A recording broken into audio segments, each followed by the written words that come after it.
Кандай эмоциялар болду? Администрациядан заводко деген жол. Чехияда сулуулук тармагында канча акча табарын азыр сурайбыз. Өзүнүн жеке сулуулук салонун ачкан мекендешибиз менен тааныштырам. Бул кыздар канча табат айына? Заводдо калып иштеп калгым келген жок. Келгендеги по факту төлөнүп берчү акча өтө аз болчу башка.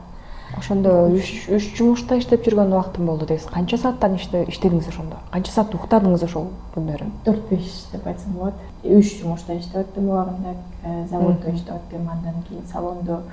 Анын кечиндеси ресторанга, поварларга жардам берип деле иштедим. Салам достор, сиздер ар дайым билгендей эле менин баракчамда Европадагы, Чехиядагы кыргыз жаш үй бүлөнүн жашоосу көргөзүлөт. Ошону менен алардын саякаттары жана Европада өзүнүн ордун тапкан биздин мекендештерибиз жөнүндө маалыматтар болмокчу.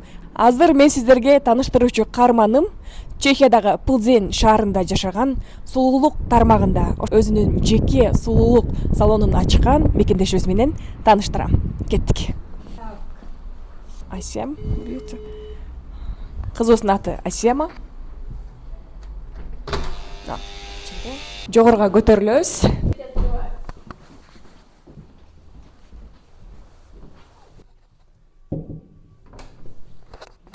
Саламатсызбы? Сизге Прагадан конокко келип калдык. Кош келген.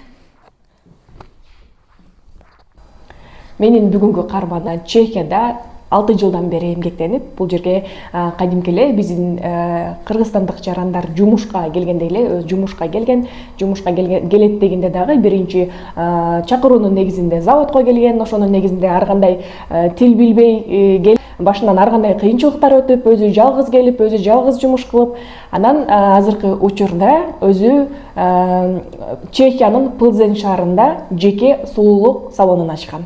Ушул даражага кайсыл кыйынчылыктар аркылуу келип жеткендигин жана эң негизгичи Чехияда сулуулук тармагында канча акча табарын азыр сурайбыз. Биринчи өзүңүз жөнүндө катталуучуларга тааныштырып берсеңиз, анан Чехияга качан, эмне себептен келгенсиз? Атым Асема, Оштон болом, кесибим боюнча юрист. Магистратура бул уже кийинки образованиядан кийин мен юрист болуп иштебегеним үчүн госслужбага кеттим. Мамлекеттик кызматта магистратурада уже башка сфераны тандап алдым. Мамлекеттик жана жергиликтүү башкаруу тармагында иштеген жерим администрацияда иштедим.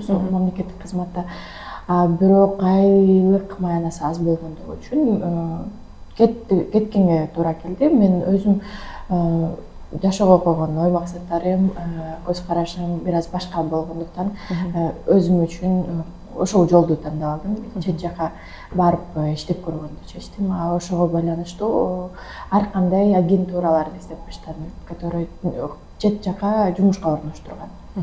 Казакстандык агентура аркылуу келдим. Алардын жардамы менен документ жасаттым. Акыркы жумуш визаларын алгандардан болдум, окшойт, кыргызстандыктардан. Потому что кийинкилер уже өздөрүнүnkүнө берип атышты. Кыргызстанда жумуш визасы берилбей калды андан кийин. Ошондо 2019-жылы келгенсиз. 2019-жылы келгенде заводдо иштедим.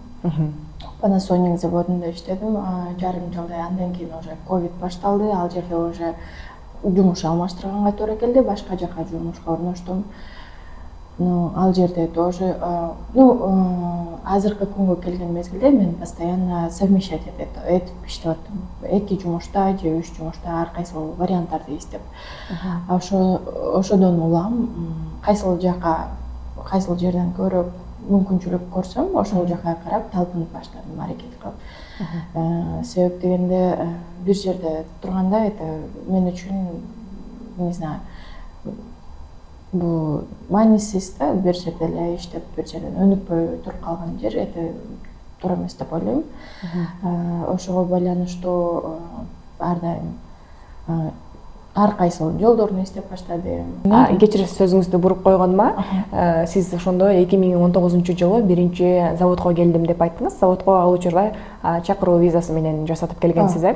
Ошондо мисалы Кыргызстанда сиз окупсуз, жогорку билимдүүсүз, юристмин деп атасыз.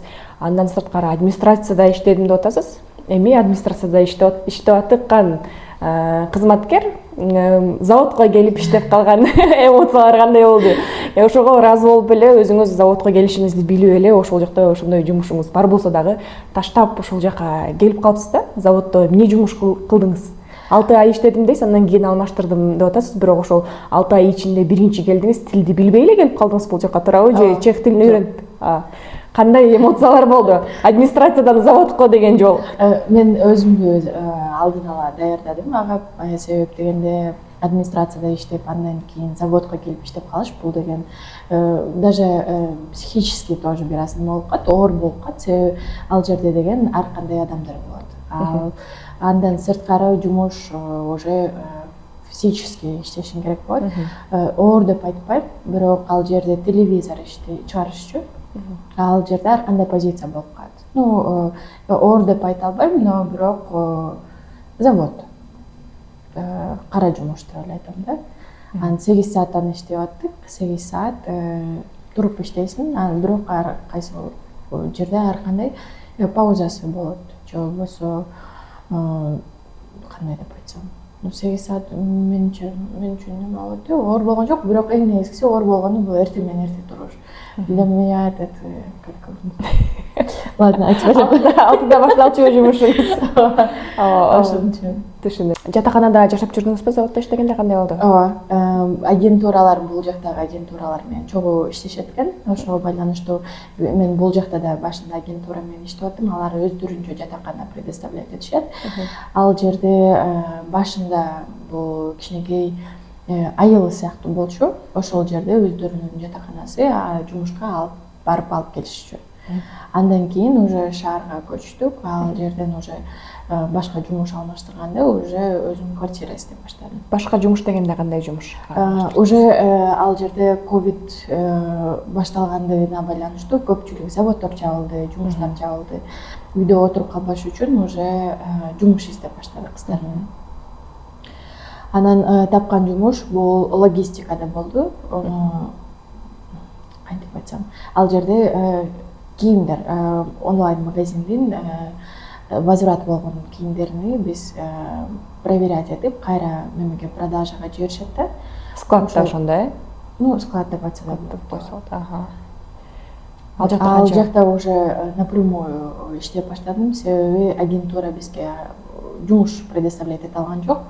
Мен алар менен чогуу келишим менен эки жактан тең, эки тараптан тең келишим менен мен напрямую орношконго туура келди. Ал жакта канча убакыт иштедиңиз, андан кийин кандай жумуштарга? Чехияда мисалы чех тилин билбесең, мындайча айтканда кыйын. Кайсыл жумушка кирем десең дагы, англис тилин билсең деле баары бир чех тилин биринчи сурашат, аябай өзүнүн тилине мындай каттуу кармаган мамлекеттердин катарына кирет. Жада калса чех тилин билсең, университеттерде бекер окуйсуң дегендей, ошондой эле. Сиз заводдо 6 айда чех тилиңиз кандай болду? Заводдо бул жакта деген жет жактын жарандарына бесплатно предоставлять эткен курстар бар. Ошол курстарды издеп баштадым. Тааныштар аркылуу билгенден кийин курска жазылдым. Бир жумасына бир жолу же эки жолу ал жака курска барам, бирок ал жерде башында бир аз кыйын болду. Себеп дегенде эртең менен кичинекей айылда жашаган үчүн ал жак транспорт бир аз оор болчу. Ошон үчүн эртең мененки смена мен саат 5-те туруп келем. 7-де курсум башталат, ага чейин еще курска келип күтүп отурам. Анан 1 саат, 2,5 саат, 1 саат, 1,5 сааттай болот курс. Андан кийин уже жумушка барасың. Жумуш уже от полудни. Экинчи сменага ал 2-ден башталат, бирок ошол саатка чейин уже жүрөм күтүп жумушту. Андан кийин уже үйгө барасың жумуштан кийин кечки 10-да. Получается, саат 5-тен чыгасың, кечки 10го чейин жүрүп аттым. Курс болгон күндөрү гана.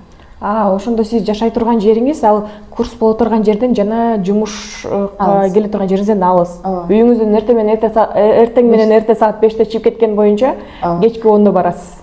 Ага чейин ортодо пауза болгон жерлерде жүрөсүз. Эмне болот? Шаарды неме кылып аттым, изучать этип десем болот. Ар кайсыл жерлерди көрөсүң, кайсыл жерде эмне бар, кайсыл жактан магазиндерин, банк, ар кайсыл учрежденияларын таанып билип баштадым да. Ушул сиздин графигиңиз канча убакытка созулду ошондо? Бул график жаңы жылга чейин созулду. Себеп дегенде алар жаңы жылдан кийин бизди шаарга көчүрүп алып кетишти. И шаардагы общежитие, могу Плзеңдеги общежитияда жашап. Бирок ал жерде да көп турган жокмун, себеби ал жерде биз 1 айдай турдук. Андан кийин уже квартира издеп, квартирага көчкөнгө туура келди. Себеп дегенде общежитие ал жерде условиясы анча эмес болчу. Условиясына байланыштуу уже квартира карап чыкканга туура келди. Ошондо сиз заводдон чыккандан кийин ал жакта 6 ай иштесеңиз, кийин складта жүрсөңүз, ошондо азыр сиздин канча убактыңыз өттү ошондо склад менен, завод менен? Склад, завод менен баардыгын бириктирип келгенде 2,5–3 жылдай болуп калды. 3 жылдай кетти. Складтан кийинки жумушуңуз кандай болду? Салон. Дароо салонго келдиңиз. Салон. Бирок алардын арасында совмещать этип иштеп аткан жумуштар болду. Башында келген жылы сразу жумуш издеп баштадым салондо. Если бирөөнүн колунда процентке иштесем болот. Сиз Кыргызстанда администрацияда иштесеңиз, сулуулук тармагында сиздин билимиңиз бар беле? Бул тармакка Кыргызстанда жүргөндө эле келип калдым. Менде айлык маанасы аз болгондугу үчүн кошумча жумуш издегенге туура келгенде мен заведующиймдин артынан бул сфераны үйрөнүп келип калдым. Ал жакта башында жөн эле колумду үйрөтөтүм десем болот, набивать этип практика как бы. Бул жака келгенде мен издеп баштадым, иштеп аракет кылганга. Себеп дегенде заводко иштегенден көрө өзүнчө салондо иштеген мен үчүн жеңилирээк болуп көрүндү. Себеп дегенде убакыты саатын өзүңө карап неме кыла аласың, коюштура аласың. Кайсыл мезгилге чыгып келе аласың, иштей аласың, же кайсыл мезгилде выходной алсаң болот. Ошого байланыштуу башында заводдо иштеп аттым. Кошумча жумуш издегенде бир кыздын колунда процентте иштедим. 2–3 айдай иштедим окшойт. Андан кийин уже арендага алып иштеп баштадым өзүм. Бирок бул сулуулук сферасын түшүнгөн, ушул сулуулук сферасында жүргөн адамдар аябай жакшы түшүнүшөт. Негизи салондо иштейт, мынча акча табат экен десе эле, вау деп айта беребиз да биз сырттан көргөн адамдай. Бирок ал нерсени ошол нолдон баштап басып өткөн адам жакшы түшүнөт. Сиз Кыргызстанда эмес, биринчиден Чехияда жүрөсүз. Андан сырткары бул жакта жашаш деген маселе бар. Биринчи чыккан учурда баары бир деле кыйын болгон болуш керек, баары бир деле клиент чогултуш, тем более процентке отурсаңыз сиз көп деле сразу эле клиенттериңиз чогулуп калган эмес болуш керек деп ойлойм. Ошол башындагы убакытта кандай кылдыңыз, кантип акчаларыңызды жеткирдиңиз, өзүңүз турсаңыз сизге жардам берген адам жок болсо? Оңой эмес. Себеп дегенде бул өзүңдүн жумушуңду башташ үчүн бул жерде көптөгөн сабырдуулук керек. Себеп дегенде башында сразу бардык клиенттер келип сен менен иштеп калбайт, же сага келип калбайт. Себеп дегенде бул сфера со временем неме кылат да, иштеп чогултасың да клиент дегенде. Башында мен заводдо иштегеним үчүн кышында минуста отурсам деле заводдун зарплатасынан аренда төлөчүмүн да. Же болбосо салондун хозяйкасы жакшы болчу, кышында бир аз скидка да кылып берчү. Скидка, еще жумушум аз болуп атканын көргөндүктөн мага навстречу барган үчүн өзүм деле неме кылчумун, аракет кылчумун, же болбосо заводдогу алган зарплатаман ал жакка төлөп берем. Но при всем этом таштап салган жокмун да, аракет кылып көрөйүн, буйруганы деген ой болду да. Андан дагы кандайдыр бир аз болсо да акча таап аттым да ал жерден деле. Кийин бул жакка көчүп иштеп баштаганда бул жерде кыздар да жардам берди көбүнчөсү. Анан бул жерде сарафанный радио биринин артынан бирөөсү келет, же болбосо Инстаграм азыр көбүнчөсү дагы. Ошол аркылуу клиент жогуттум деп айта алам. Бирок башында 2 жылдай кышындасы минуста турган мезгилдер болду. Сиз экинчи шаарга которуп, анан ушул салонго келип процентке отуруп иштеп калдым деп атпайсызбы? Бул салондо негизи өзүңүздүкү эмес беле? Бул башка бирөөнүн салону болуп, бул жака жумушка киргенсиз биринчи убакта кандай болгон? Ооба, бул эле шаарда иштедим, только башка адресте салондо иштеп аттым. Андан кийин бул жерге келгенде арендага алып иштетип аттым. Андан Ошондо арендага местаны аласыз? бир эле кошатканы алып иштетип аттым. Бул жерде кыздар менен чогуу иштештим.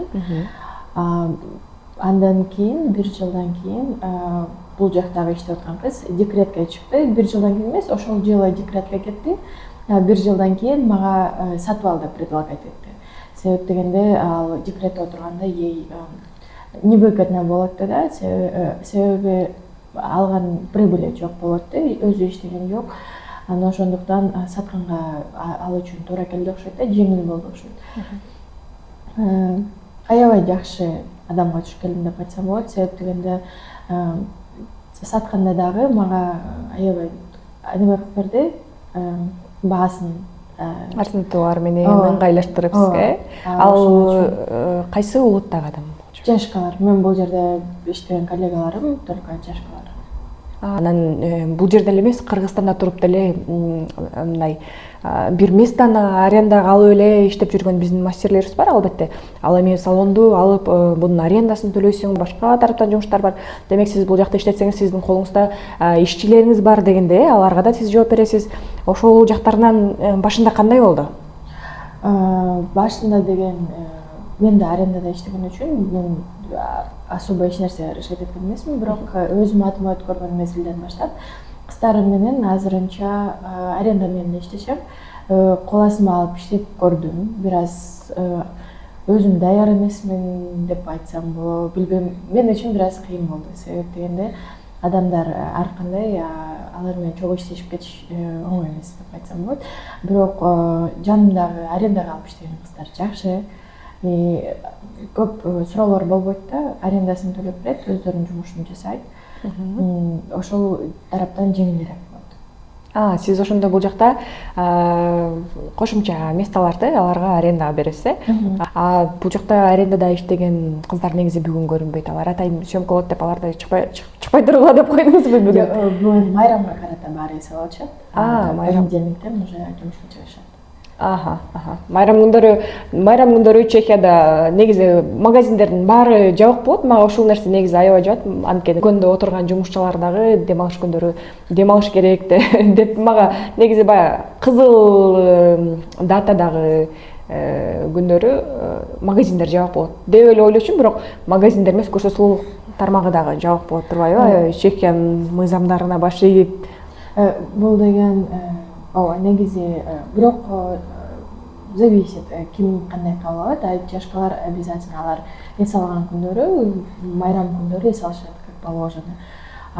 Мен да, наверное, мен деле көрүнүп баратат окшойм. Башында иштечүмүн, суббота болсо деле, воскресенье болсо деле, а у них строго суббота, воскресенье, они эс алышат коюнчусу. Мен клиентская база жоголтуш керек деп көбүнчөсү суббота, воскресеньеда чыгып иштеп аттым башында. Азыр бир аз уже азыр уже чехтерден үйрөнүп калдым деп. Менин негизги максатым чет өлкөдөгү биздин мекендештерибиз, мындай мисалы, кайсыл мамлекетке барбагын тилди билбесең биринчи кара жумушта иштейсиң барыбир.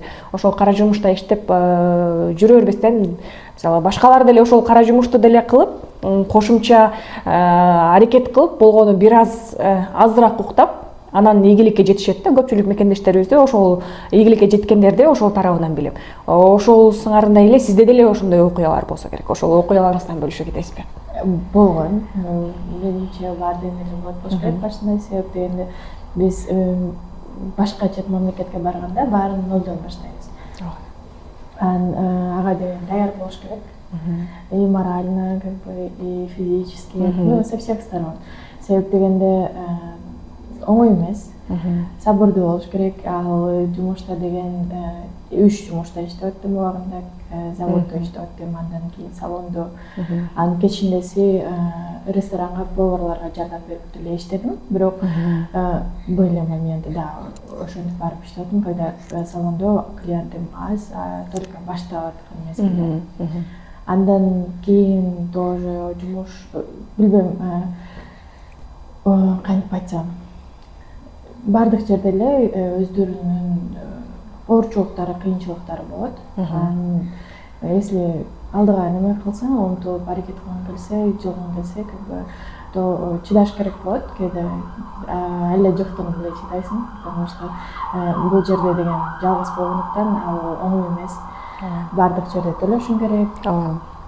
Анан неме жок, жана расслабляться этпейсиң, постоянно ойдо тигини төлөш керек, бул жакты төлөш керек, обязательно иштеш керек, аны кылыш керек. Анан кыйынчылык дегенде ошол минуска кеткен мезгилдерде неме кылдым окшойт. Тияк чыдап аракет кылып көрөйүн деп аракет кылып иштеп аттым. Еще укташым керек же эс алышым керек дебей, ооба, жумушка неме кылчумун. Заводко кетип атканда эрте туруп келип жумушумду жасайм салондон, анан жака чуркайм. Же болбосо жумуштан келип сразу бул жака убагында болуп калат, бул момент как бы жетишпей калсын обед кылганга же болбосо тамак жегенге эрте менен. Анан айла жок, тиги неме кыласың, иштеш керек деп, клиент бар, запись чогултушуң керек, клиентская база, если бир сферага өтөм десең, иштеш керек. Же болбосо суббота, воскресенье эс албай иштеп аткан күндөр болду.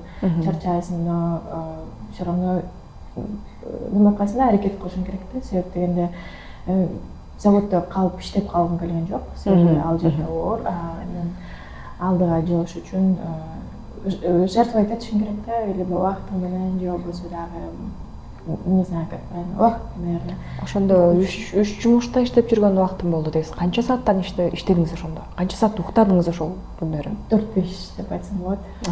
4-5. Дем алыш күндөрү да иштеп жүрдүңүз, э? Да, бывает, что дем алыш күндөрү туура келет иштегенге, себеп дегенде, если клиент бар болсо, же жумуш бар болсо, чыгасың. А бирок тиги основной заводдордо суббота, воскресенье дем алыш. Ал жакта иштебейсиң, а беркили жактарга чыгып аттым. Заводко келгенде биринчи убакта канча алып жүрдүңүз? Башында агентура аркылуу иштегеним үчүн 700-800 евро алып аттым. Бирок бул деген аз болчу. Айла жок, өзү агентура аркылуу иштейсиң, ал закон боюнча жарым жылда иштеп бериш керекпи? Ушундай негизи немелери бар болчу, мисалдары. Башында деген башка договор бар болчу. А келгендеги по факту коюлган договор маяна аз болчу башка. Ал жерде деле жарым жылда иштедим. Андан кийин уже напрямую орношкондо, ал жакта уже агентура эмес, уже фирма өзү сразу мага төлөп берет напрямую. Төлөп берет. Азыр мына жеке салон иштетип атасыз, колуңузда кыздар бар дегендей. Сиздикин сурабай эле коеюнчу. Сиздин колуңузда иштеген кыздарды айтайын. Мисалы, жумасына 2 күн эс алып, ар дайым мисалы 5 күнүндө клиенттери толук болсо, бул кыздар канча табат айына? Орто эсеп менен 3-4 миңге чейин деп болот. Евро. Ошондо 3-4 миңге чейин евро өзүнүн эле алган клиенттеринен табат ошондо. Демек, сулуу салонду үйрөнүш керек. Бирок ал деле оңой эмес. Ал жерде эртеден кечке отурасың, ден соолук дагы неме болот, постоянно либо массажга барышың керек, же тренироваться этишиңе туура келет. Себеп дегенде постоянно отуруп иштегенде оңой эмес. Ден соолукка да зыяны бар. Айынан канчалык көп болгонго жараша ошого жараша өзүнүн жоопкерчилиги, кыйынчылыгы бар дегенде, ооба, сөзсүз түрдө. Өзүңүздүн ордуңузду Чехиядан уже таапсыз, э?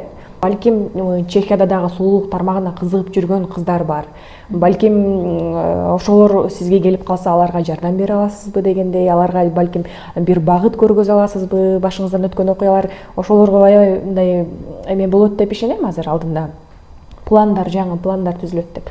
Анан балким салонуңузга бир эле кирпик жасап ушул тармак эмес, башка тармагына балким биздин кыргыздар келсе жумушка алат белеңиз. Өзүздүкүлөр болсо мисалы балким мындай окуучу кылып алып деле үйрөтмөкмүн, өзүздүк болсо жакшы болмок деген нерселериңиз барбы? Ошондой болсо айтып бересизби? Да, негизи кыз керек болот. Мага данный момент өзүм жетишпей аткандыктан издеп аткам. Как жардамчы катары, же болбосо кайсыл тарапты билсе, же СММ катары, же болбосо еще салонго деле кирпич жасаганга деле жардамчы кыз керек болот мага. Если үйрөнөм деп чын эле мен иштегиси келген кыз болсо алмакмын. Окуучу катарында кылып деле алмаксыз, э? Асима эженин страничкасында бул жерге белгилеп коем. Эгерде Чехия мамлекетинде ушул сулуулук тармагына кызыккан же болбосо бир нерселерди түшүнбөй аткан биздин мекендештерибиз, барыбыз, эжелерибиз болсо кайрыла бересиздер. Негизи эле бул маекти тартканымдын себеби биздин чет өлкөгө чыккан жаңы нолдон жашоосун жаңыдан баштайм деп жаткан ар бир инсанга үлгү катары болушун каалагам. Каналымда өзүңүздөр билгендей, Чехиянын, Европанын жашоосу мага катап алганын унутпаңыздар. Менин катталуучуларыма, энелерге айта бериңиз. Келгениңе чоң рахмат. Келип тур деп ойлогом. Анан сенин ошол YouTube каналына ачып элдер менен ар бир адамдын жашап өткөн тажрыйбасын бөлүшүп атканың бул чоң иш. Мунун артында дагы чоң жумуш жатат. Өзүңдүн жумушуң көп болгонуна карабастан, сен деле баардык жерде аракет кылып, баары менен бөлүшүп, элге пайдаңды алып келип атасың деп айта алам, потому что себеп дегенде көпчүлүгү биле бербейт. Мен деле баары менен бөлүшпөйм. Баарын биздикилерди ар бирөөсүн айтып ой турбайсың. Сен андай деген баарына сразу жеткирип атасың да өзүңдүн каналың аркылуу. Сен дагы самын кошуп атасың биздикилерге, келечегине, биздин жаштардын ким сыртка чыгам деген пландары бар болсо, ойлору бар болсо, сен аларга оңой эмес экенин, бирок өздөрүнүн заранее даярдашны, бирок ага карабастан өнүксө болот экенин, чет жактан бир нерсе ачып, бизнес же болбосо иштеп, жумуш тарабында болобу же бизнес тарабында өнүгүп, бутка турушса болот деген эмени көрсөтүп берип атасың да. Все.